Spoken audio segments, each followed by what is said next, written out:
um, in the European theater, so I kind of assume he knows what he's talking about here, especially considering the man cited continually. All right.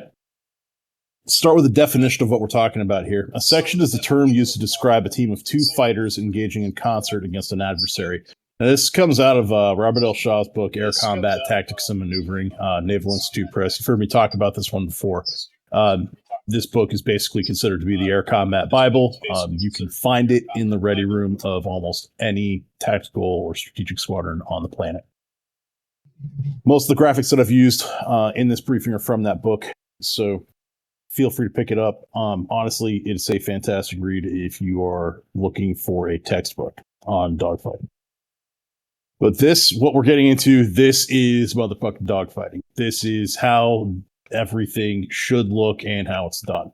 But the section is TAC Air's smallest deployable unit. So we learned this the hard way about what does and doesn't work during World War II and the Battle of Britain. The RAF started out using 3-ship formations, and it worked a little bit. But the problem is that the Luftwaffe was putting up 4-ship or 8-ship formations and going out there and going after these guys. The RAF stayed rigid to the 3-ship, but the problem is that it leaves them in a position where you have one fighter covering lead and the third just kind of out there with his ass in the wind, and nobody really knows what to do with the third. But they liked to fly in 3s because you had one on each side of lead. And this was considered to be an advantage, but the problem is that they never really got away from it, and it almost killed the RAF in the Battle of Britain. They refused to get away from it, and it got so bad that the RAF had to change tactics and stop meeting fighters. They only went after bombers because of this. When the U.S. entered the war, they got in using section and flight or division tactics of 4 and 2. And that worked significantly better. And we're going to get into why and how those lessons were learned and what we use now. Now, what we do in sections is basically make sure that you have the best chance of surviving. And in order to do that, we have to take everything else out of the equation. Quals, rank, none of that shit matters here. We're going to get into something called the deuce also, which we'll come back to later, but that's going to pretty much define what we're talking about. But in all this, as we discussed last week, AIC cannot save you. Once you're committed, it's you and your wingman, or your wingman and your section lead, and that's pretty much it. If you can get other help in there, fantastic. But you guys are expected to be able to fight and win on your own. All right? The section leader has specific responsibilities. You got to know where you're going and what you're doing. That comes under the header of navigation, naturally. Communication is their secondary. You have to know and set all the frequencies if they're not already up in your jets. Make sure that your wingman's got all that stuff too.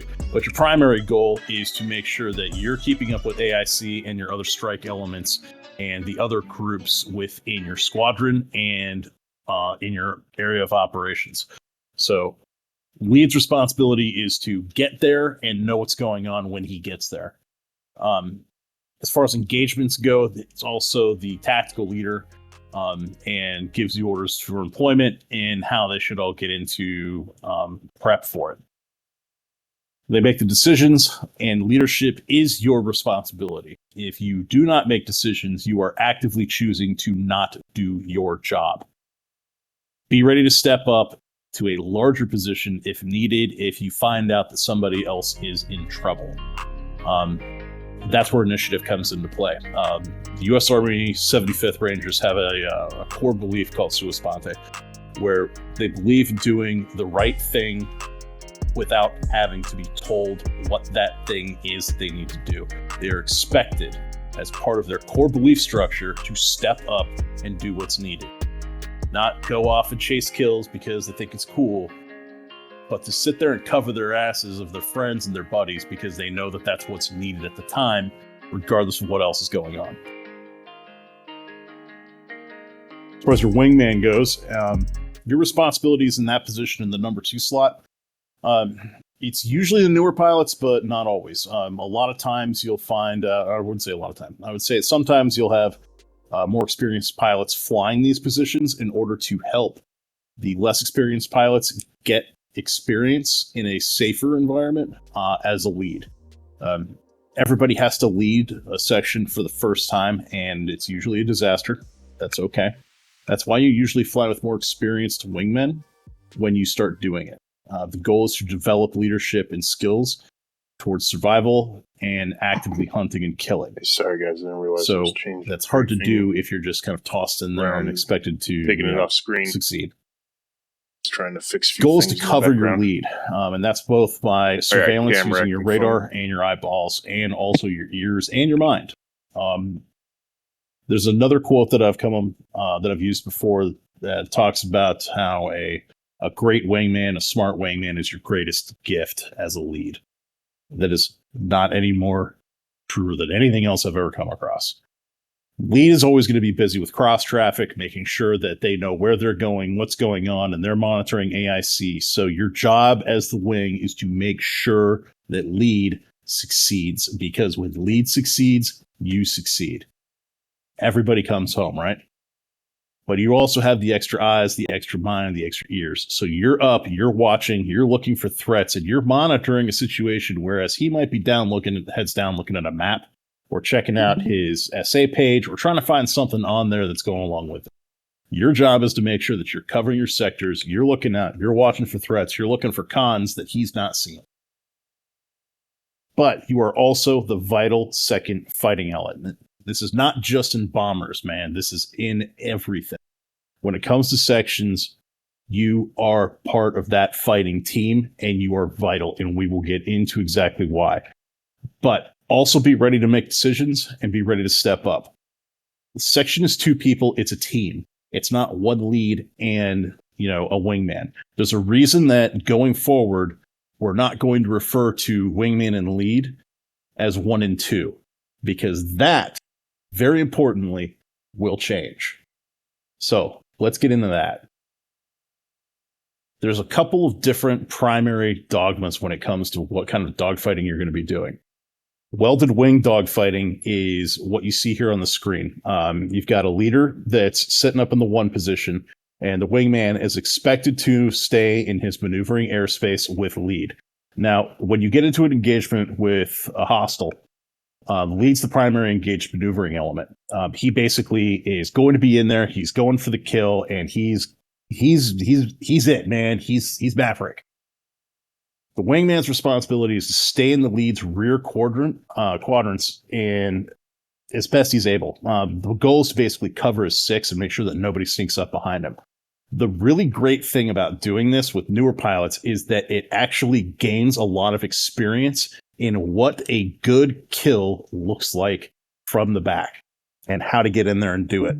It displays the aggression required, the maneuvering required, power settings, everything. And it's done viscerally with them trying to stay in that position. It also provides maximum pressure. It's also a good defensive formation when trying to get in there. Honestly, if you're in something like an 8v8 scenario, it can be a very, very good position to take up. Welded wing was kind of defined for something like that, so it's not necessarily a bad idea. What? That's my torps. Nothing. Well, question Yeah. here, since you got rather interrupted. What's the distance between lead and wingman in your schema there, and what's the maximum distance on that? Less than half a circle. There's no defined distance on this. This is, you need to stay in a position. Like, this is your lead will tell you. Obviously, you don't need to be flying a close formation with this in terms of like right on his ass, because if he all of a sudden has to brake and you're in danger of crashing into him, you're an idiot. You're the problem. So use your brain and just stay close enough to make sure you're in that maneuvering area and covering the 6. There's a reason that there's no defined distance on here. Just give lead plenty of room to maneuver. The negatives on this are obviously that there's zero coverage for the wingman.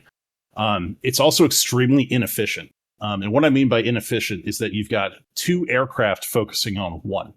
If you only have one element, yeah, okay, that's okay. If you want to get the experience, great.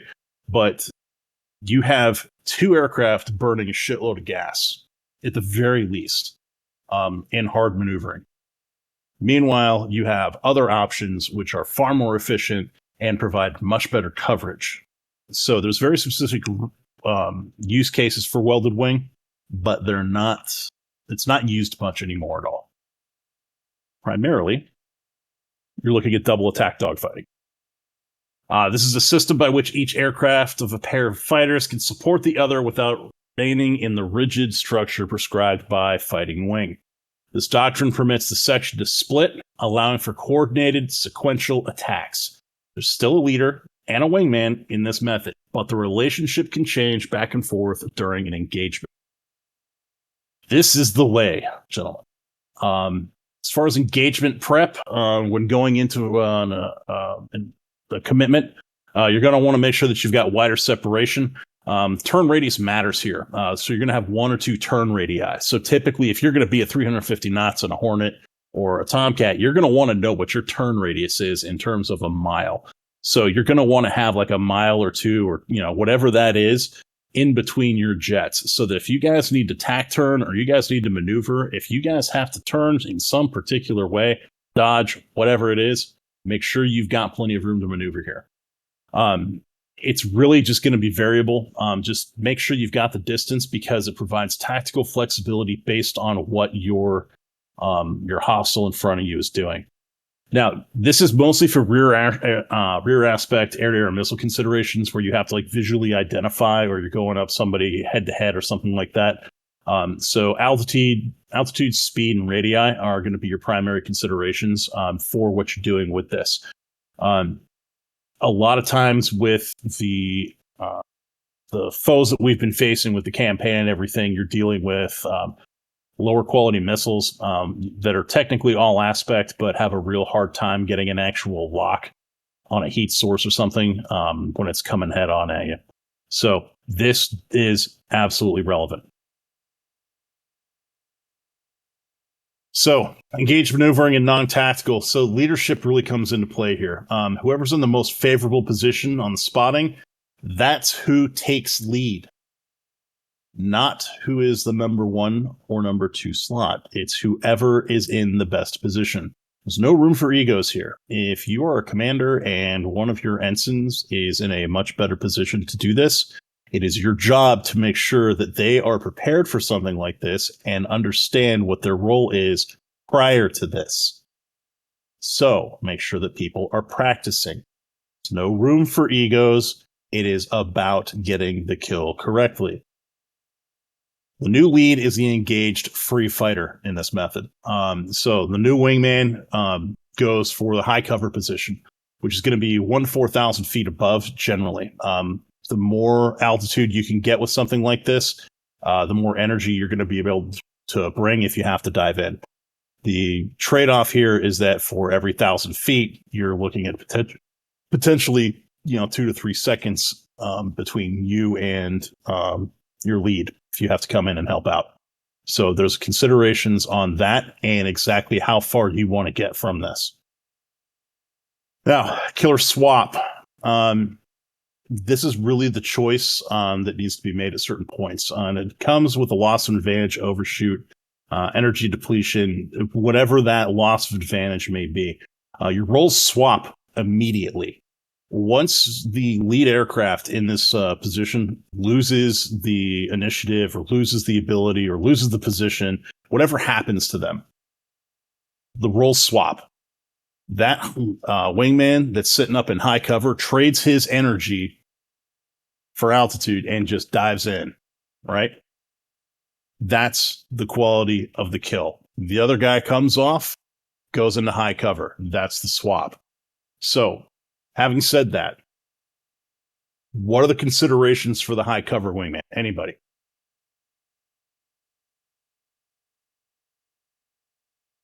Anyone want to offer anything? You got altitude, radar settings, What are you thinking about as far as other aircraft goes? Who's handling comms at this point? What if AIC calls you?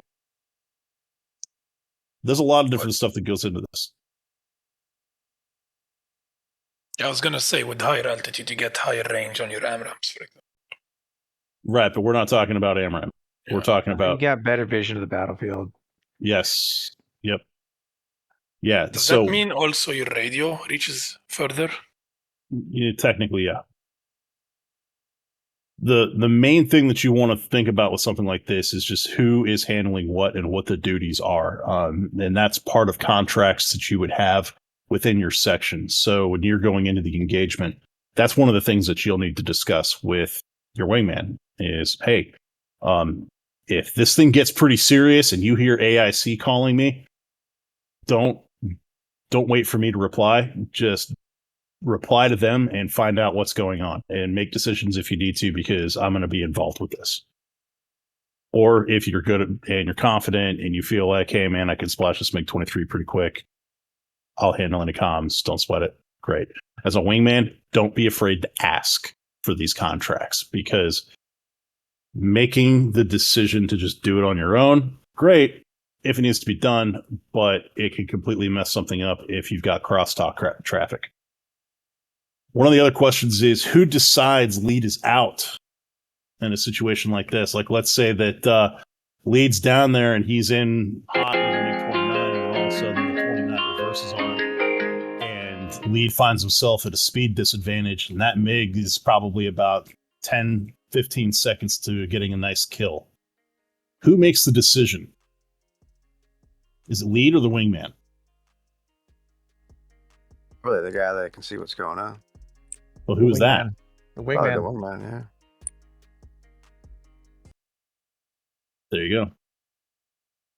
Wingman will make the decision on who is out, who is in.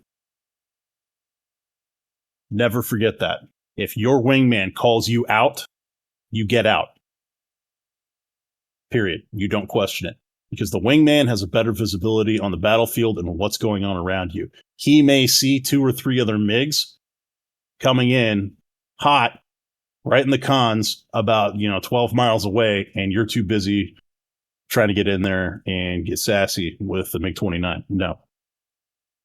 When your wingman calls you out, you break and you take that position back up. They'll brief you on the way out. But what if we could see the bandit prior to the engagement and plan to stomp him into the ground? How do we seize the initiative from the adversary? How does that look in a 2v1 with full commitment? And the commitment that I'm talking about is what we've discussed in the weeks leading up to this.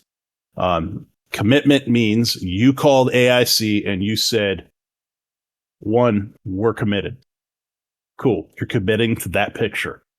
So the commitment means you're in on that bandit. So we'll look at this as a 1v2 where you've got 2 friendly aircraft and 1 enemy. So the initial one's going to be called the bracket. Remember what I said about, doesn't matter who it is. It's about the position. It's about who's in the best position to take each one. So if you want to do a bracket, it's whoever's in the position to achieve that performance. So this is also known as the offensive split. It's a head-on approach in most of these, but in this, definitely. So it's going to be guns or rear aspect air-to-air missiles mostly, but you will also, like I said, find this happening quite a bit. Like up in Kola, we were seeing a lot of AA8s getting employed, but the thing is they couldn't fire them head on. So you end up going into a merge with a MiG-29 or find them diving in from your high, 10 o'clock on you. This is where lateral spacing matters, because you need it in order to make sure that you've got the distance to pull this off. Now, lead's going to take the shot and the wingman's going to turn away. As you can see here, the 1 position where everybody's at, great. Okay. And then 2, they start their turn in. So 3, the guy to the north basically waits for the guy in the south to pass by and then takes the shot. You have to make sure that you've got that clearance. And 2, the southern guy is going to pass safely out of that engagement area. What if he suddenly turns and goes after the guy to the north? Anyone? what should the lead be doing to assist in that situation? If this guy suddenly decides he's going to screw with your offensive split and then try and just go after, the northern dude, that's going to mess with your plan, right? All of a sudden, you've got a different situation. Or do you? You take up wingman at that point. Exactly. You clear his 6. Right. Call him off, clear 6. In this situation, if you find that number 3 or the bogey that's labeled there, the bogey turns left and heads towards that northern guy, the southern friendly fighter is suddenly staring at those tailpipes. But lead is the number 3 is the northern guy because he's fully engaged.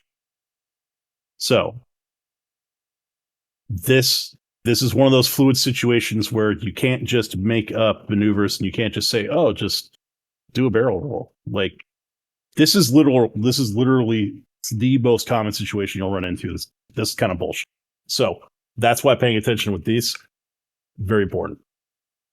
The sandwich is another one that you guys deal with if you got somebody coming up on your 6. As we saw with last week's discussion about the example used with my intercept with Magos, one of the problems is that you will lose SA sometimes, and if you're using AIM-7 Sparrows, not AMRAAMs, you're not looking at Twiz. You're probably looking at RWS. Or you're dealing with fighters that aren't using radar. They're tracking you with IRST and visually. At the end of that mission, or at the end of that presentation that we had, I got shot down. I got shot down by somebody that snuck in behind me and shot my ass up with a missile. This is something that happened, and it happens to us quite a bit. So that's why we're looking at this. The sandwich is going to be basically attack turn in place in order to force the engagement on your terms. You're taking the initiative away from the bogey at this point. So it's a tail rear approach with guns rear aspect, air-to-air missiles. I swear to God, I'll say that right one time. Lateral spacing. Again, this is huge. So the lead is non-engaged at point 1, taking the shot. The bandit's in the same kill zone as lead. So the wingman is the engaged at point 1, and he turns away to extend. So that gives the southern fighter the clear shot to take right there. In place turn forces that engagement. If the bandit turned left instead, then what happens? What can I maneuvering with the northern guy take? If you're halfway through that turn into position 2, and he's all of a sudden going after the southern guy, what's your turn? What's your plan? What are you doing? Are you going to turn harder? You got a lot of options there. But all of a sudden, the southern guy is engaged in a straight dogfight, and the northern guy ends up in the wingman slot. So, high cover. Always be prepared to take that high cover slot and put your ego away. The person in the... Yeah, the exit. Yes, exactly. The best thing you can do for your wingman at that point is not try to dive in there. It's to be smart, be calm, retain your energy, and be prepared to dive in and help. That's it. That's all you have to do. The next one is the defensive split, and this gets a little more complex when you're looking at stuff like this, just because if you turn too early, this can happen to you, and it happens quite a bit, especially online. God, I've seen that happen a lot.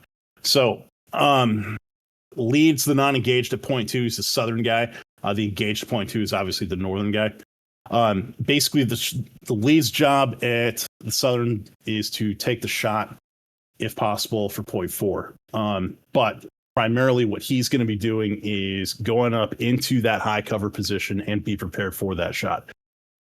So the northern guy is going to turn away and extend if necessary, or stay in that fight and keep in the turn. So it really provides complete tactical flexibility when you do something like a defensive split, because it's essentially forcing the bandit to reset his entire position and giving you the option on who to have engaged based on energy states, altitude, and the enemy that you're facing.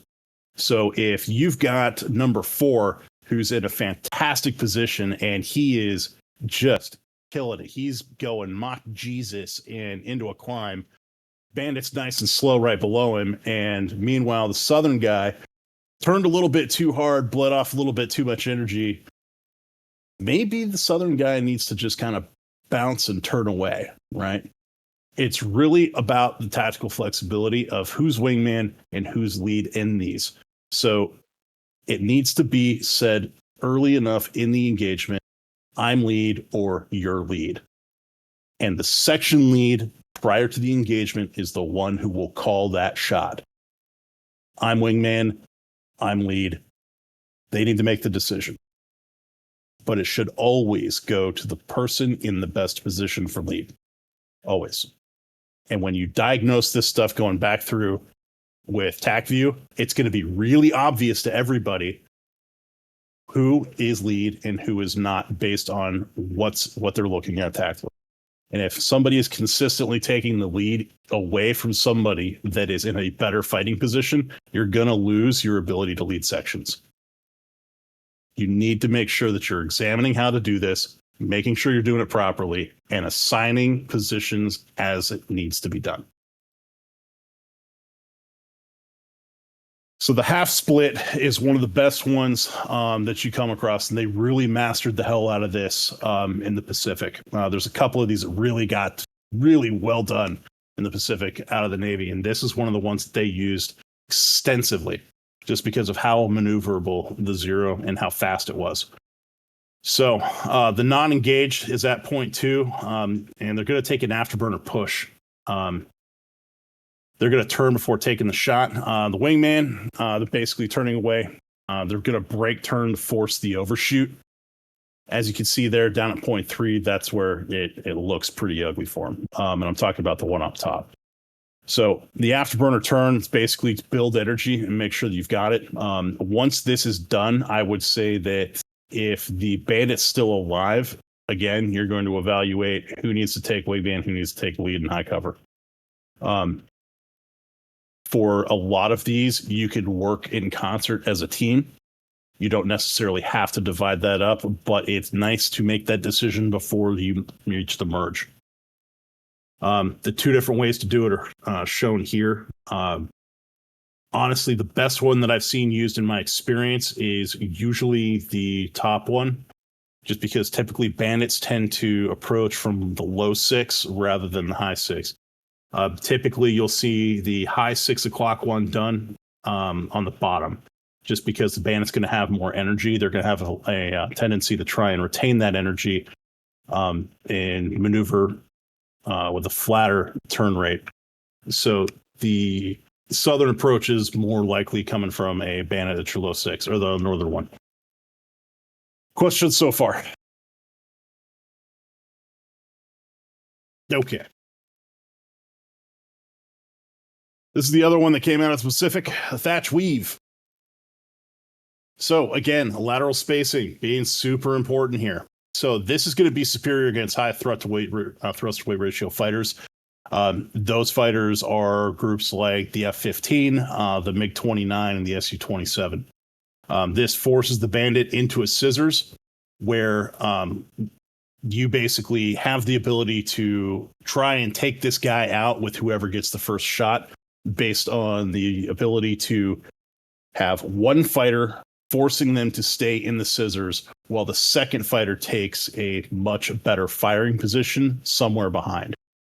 So don't be afraid to use something like this. A lot of people get afraid of scissors, but when you get into a dogfight with a scissors and you've got a wingman that knows how to actually fight, bro, it is a lethal position for a singleton enemy to be in.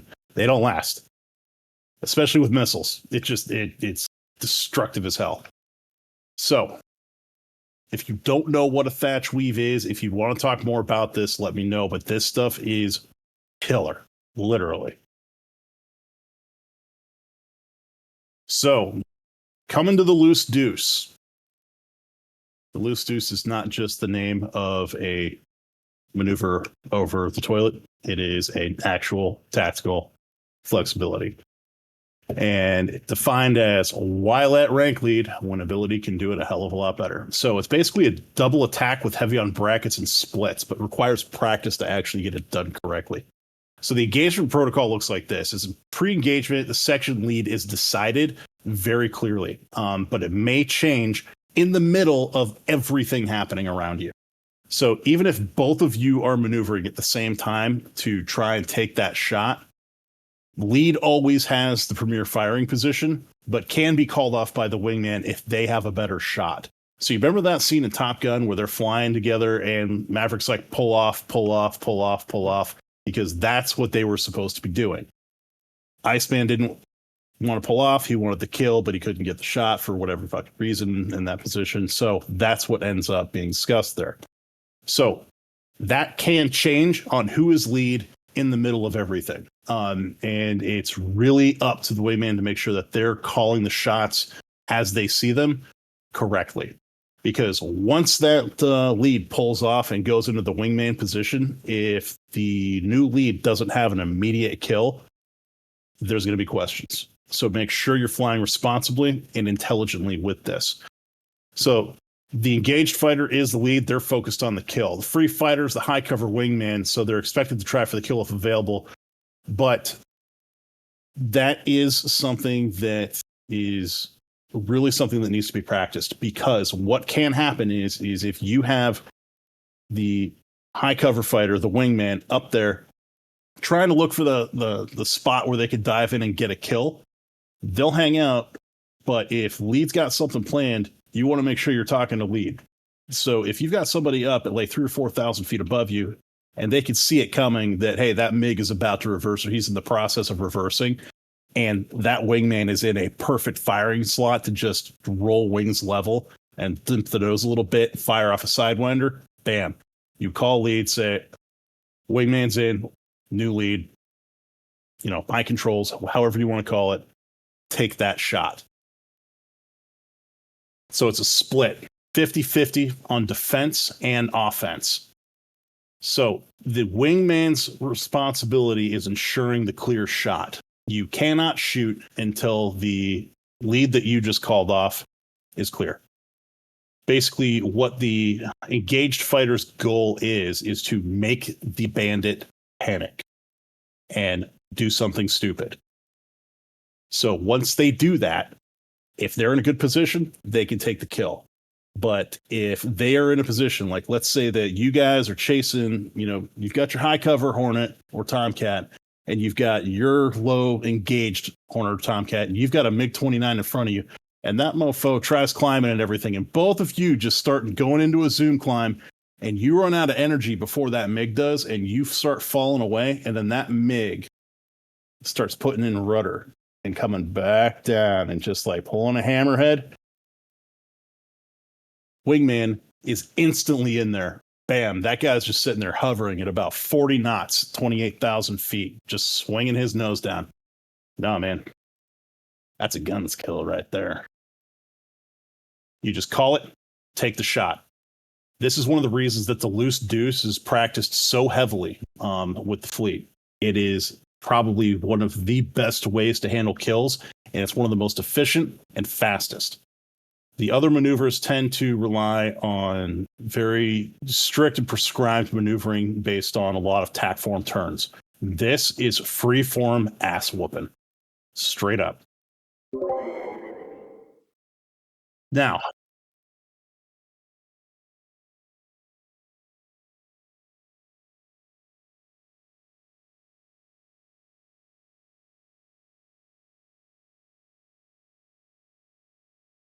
yep. Mm-hmm.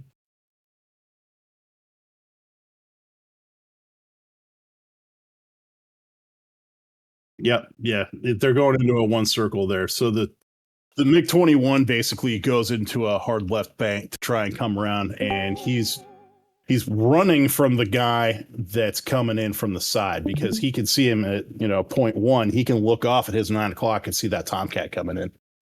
So he's going to try and turn into him because he's the immediate threat, right? So he turns into him, and that turns into a one circle with the engaged fighter, right? However, when it comes around to point 4, look who's actually in the position for the kill on the left. That's your free fighter. That's your wingman right there. Because he's now in a position to get that kill because number 1 caused him to panic and is retaining that position at point 4. He's chasing him into a position for the wingman to get the kill.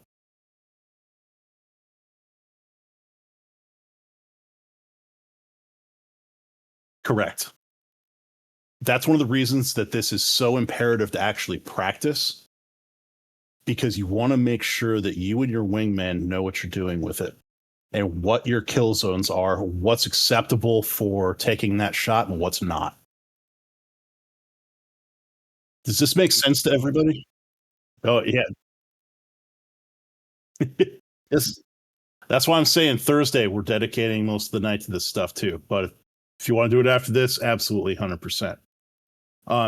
Is there anybody that does not understand what we're talking about here? If you do not understand, if you want me to talk about this further with you and do some one-on-one with you to make sure it's all explained, I will do that. Whatever's needed to make sure that this concept here is understood. Not a problem. So, double attack 2v2. Right. So these are set piece engagement examples. Fuck your timelines and your 1 circle, 2 circle bullshit. Everything falls apart when it's 2v2 just because everything goes to hell. This is where your hit and run tactics become extremely vile. You're going to have to just do your best to keep your cool as a lead and a wingman. Task loading is a real thing here. As the saying goes, people could do 2 things at once well. After that, it goes downhill real quick. Don't try to track everything going on. Your goal is to get in there, kill those 2 motherfuckers, and get the hell out of there. Energy management, weapons deployments, confidence, these are your 2 biggest factors when it comes to actually surviving the 2v2 environment. The guys who understand how to retain their energy and how to use their energy, and the ones that know how to really use their weapon systems fast, bro, those are the ones that come out on top. Buy some chill, an extra 50 knots at a time. Speed's life here, man. Know your HOTAS setup and how to use dogfight modes. That's not just for us in the Hornets. That definitely applies to you guys and your Tomcats as well. This is the situation, too, where Rios are worth their fucking weight in gold. Oh my God. Having an extra set of eyes in that pit, having 4 people on your side in a dogfight versus just 2 in a couple of MiGs is an enormous advantage. Oh my God. Especially if you've got a Rios that can game change and call plans and everything. Oh my God. It's fantastic. So we're making some assumptions here, though, when we're talking about this. We're talking about enemy all-aspect missiles being unlikely. So the same situations that we've been running into with the campaign, we're still assuming that we're going to have to deal with a lot of that here going into Normandy. Again, lateral separation, and we're assuming that there's no support coming. The situation that we're assuming is that the bandits have been seen and that you've called commitment 20 nautical miles out. You're not dealing with any face shots. You're not dealing with sparrows. You're just going to have to make that pass just to verify that they are, in fact, the bad guy. And as you can see here on the right-hand side, we have the CVW 5 news team. Right on. All right. 2v2 maneuvering. Kill that motherfucker. Fast kills, no points for second place, guys. What you're seeing here on the right-hand side is a lot of figures and a lot of different ways to handle engagements with fighters coming in at you. The setup for the Deuce is going to be with a sucked echelon. Now, we talked about our positions as far as maneuvers and aircraft in the section. A sucked echelon position is going to put you just off to the right or left-hand side of your lead aircraft. Sucked means that you're going to be back probably in around the, I would say, 430 to 730 position behind lead. Yeah, like I said, more than 45 degree behind the spread for separation. The priority bandits are always going to be the aft or the high bandits, meaning that the ones that are in a cover position over their lead or the ones that have the energy advantage. Kill that guy first, whoever it is. Make sure you're isolating lead as much as possible. So if you're looking at these guys tracking in on your radar and you've got two of them marching down at you, your primary engaged fighter is going to be the one in the wingman slot. Take him out first. Make sure he's done, he's down, he's a no factor. Set up for the double attack. You're going to keep it abreast of the combat spread. Mostly what you're looking at for the combat spread is what you're seeing here on the right-hand side. So they're going to be roughly nose equal, about 2.5 miles apart sometimes. If you're really looking at bandits that are flying in tight, you can get in closer. Sometimes 1.5 mile separation is completely feasible for something like this. But again, you're going to have aft priority on these, but if they are flying line abreast, take them both equally just as fast. And you can see here on the top left-hand corner of these diagrams, if you have them where they're flying line abreast, you can see exactly what your options are here for engagement. So, you know, your Western friendly versus your Eastern friendly. Your West friendly will end up engaging the Eastern bandit because of how that maneuvering looks, right? Because you're all of a sudden looking at that guy when he's trying to turn against your wingman. You basically cross paths right underneath each other. Now remember, when you're flying in formations like this, you are never co-altitude with your lead. This is why, because you shouldn't have to deconflict, but call it anyway. Lead's responsibility is to call the game. So when they do that and they say lead's high, that means 2 calls 2's low. There's no lead section necessarily in this. This is just straight across double attack. When you're looking at situations like this, fast kills are the ones that are completely appropriate, and we'll make sure that you guys get out of there quick. Typically, what you're going to want to do is as soon as you guys can get those kills, you want to get out of there. This is one of those where you hit and then you run. As soon as you can get your second bandit down, get out of there, get back to friendly territory because you've lost SA because both of you were engaged, not just one of you. Now, if you can get one kill and the other one's still out there and around, fine. That is where you immediately transition over into using loose deuce or your fighting wing or however you want to do and handle that engagement on a 2v1. But the goal here is to make sure that you control the engagement by killing and focusing on one particular guy first. And that's why we have the contract, aft and high die. Right? Right.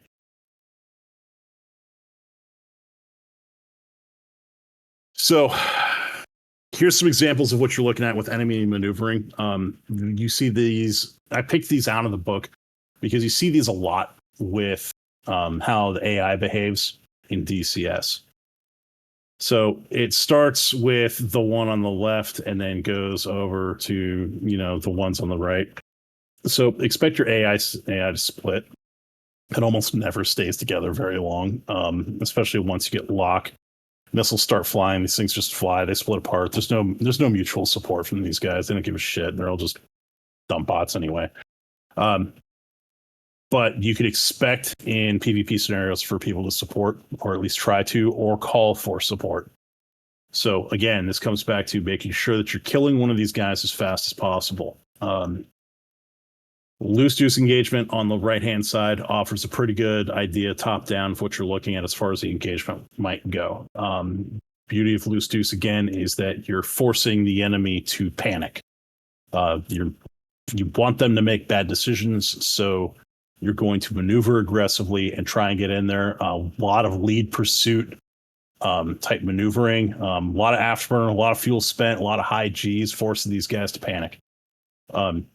You will see the AI behave in ways that almost looks like a panic too, because they will behave very weirdly sometimes. And yeah, be ready for it. Treat it as an opportunity for that kill. Final thoughts. I've said this a couple times in different briefings about commit considerations.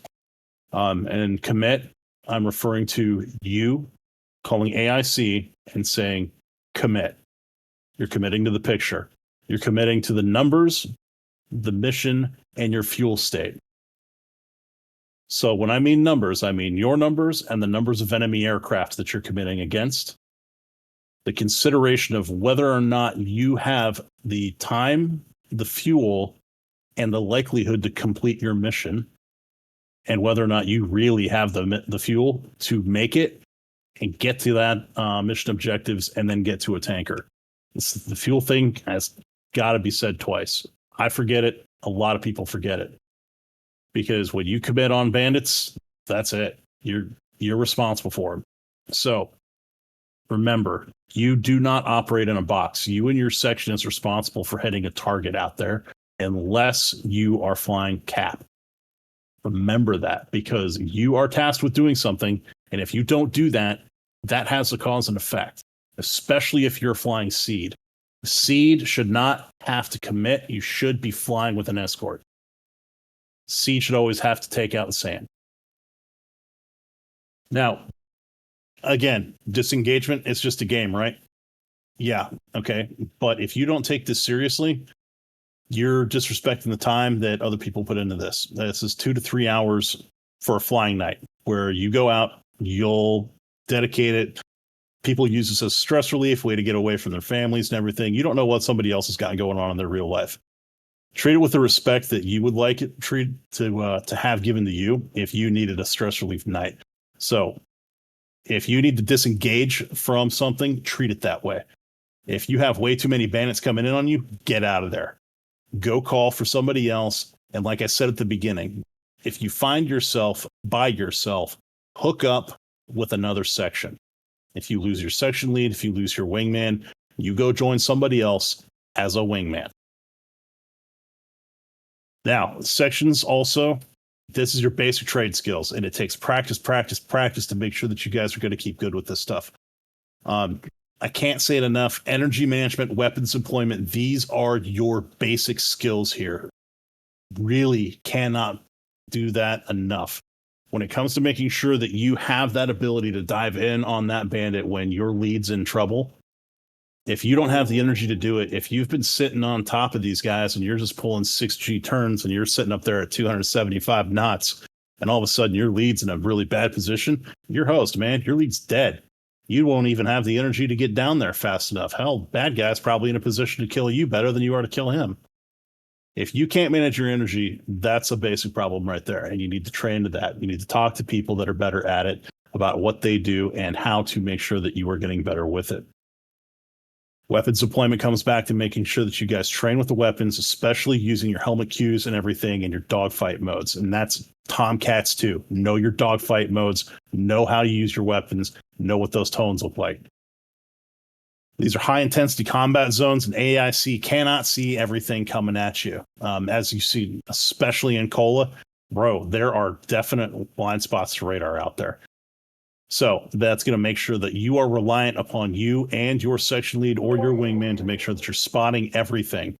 And the enemy is not stupid to that either. I try and run these guys as AI as best I can to make sure that they are flying in ways that make sense to somebody who's using logic applied against an enemy target.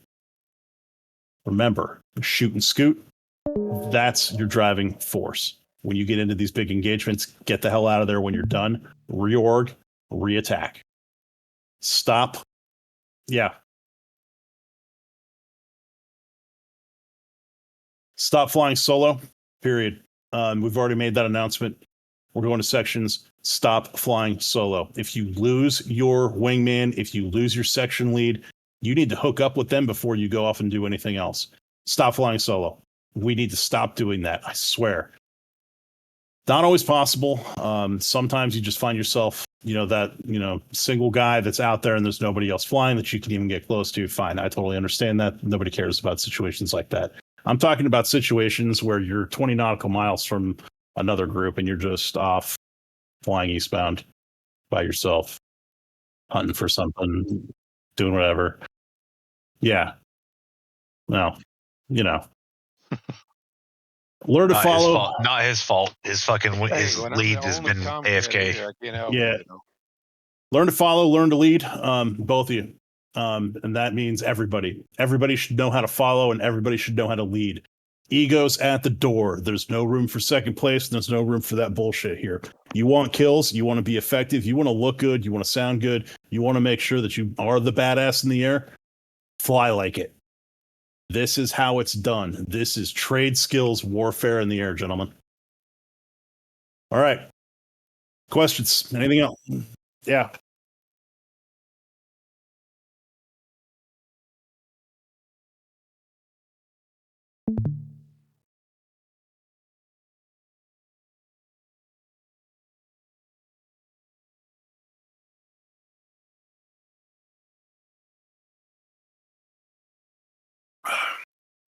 Anyone else?